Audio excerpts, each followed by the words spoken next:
Des membres du gouvernement, des diplomates et autres partenaires au développement sont conviés au village Al-Farouk dans la province du Charibagrimi pour se rendre à l'évidence d'une réalisation faite par un jeune producteur intéressé par le développement rural.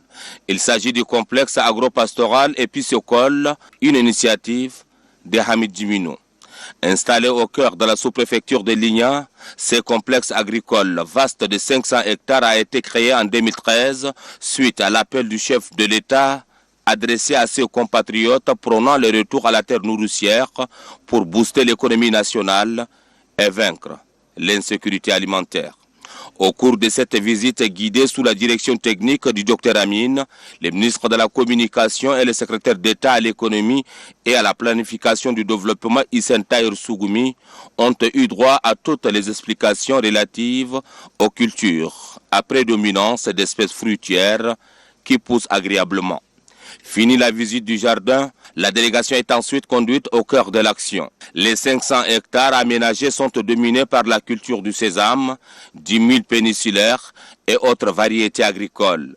Le ministre de la Communication, porte-parole du gouvernement Oumaria Hissène, s'est dit impressionné par ces réalisations. Il invite d'autres cadres du pays à accompagner la politique du chef de l'État axée sur le monde rural pour booster l'économie nationale. Pour le secrétaire d'État à l'économie et à la planification du développement, le Tchad dispose d'immenses potentialités agricoles qui méritent d'être valorisées. Le Tchad a 39 millions de terres arables, 114 millions de têtes de bétail. Si l'ensemble de ces potentialités sont valorisées, le Tchad va devenir un pays très riche et très développé. En fait, c'est quoi la richesse? La richesse, c'est d'exploiter ces potentiels. L'agriculture et l'élevage, aujourd'hui, ce sont les premiers secteurs qui vont contribuer à diversifier notre économie, à contribuer au développement du Tchad. Notre richesse, ce n'est pas l'or noir, c'est l'or vert. Le même message a été repris par la représentante du ministère de l'Agriculture. Selon le promoteur de ces complexes agricoles, Hamid Djimino, le bonheur ou la réussite se trouve dans la terre. Il invite l'ensemble des Tchadiens à opter pour l'agriculture pour atteindre l'autosuffisance alimentaire. L'ambition qui nourrit les responsables de ces complexes agricoles est de produire en quantité et d'exporter les produits vivriers made in Tchad à l'extérieur du pays. En guise d'encouragement à ces hommes et femmes du complexe, les membres du gouvernement et d'autres personnalités invitées ont mis chacun en terre des plans. Un geste qui vise également à soutenir les actions du gouvernement en matière de préservation de la biodiversité. Je suis émerveillé, je suis flatté en regardant les milliers de kilomètres, sinon les 500 hectares, parce que je n'ai jamais imaginé venir trouver une exploitation aussi sûre, aussi avérée comme celle que vient de réaliser notre jeune frère Hamid. Et donc c'est une initiative à saluer. Et je voudrais féliciter M. Hamid pour toutes ses réalisations.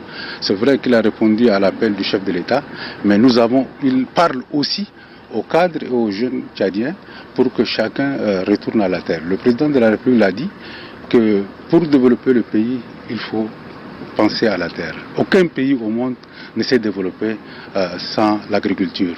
On a vu avec les États-Unis, les grandes puissances, et donc c'est une invite à tous les cadres tchadiens de s'investir à la terre pour contribuer au développement du pays. Nous avons un problème, la question de l'insécurité alimentaire, nous avons la question de l'éradication de la pauvreté, et pour réussir tous ces défis, on doit absolument et nécessairement passer par la terre. D'où la nécessité d'investir dans l'agriculture. L'exemple que vient de nous démontrer le jeune Hamid est un exemple à suivre et il ne faut pas qu'on dorme à partir d'aujourd'hui.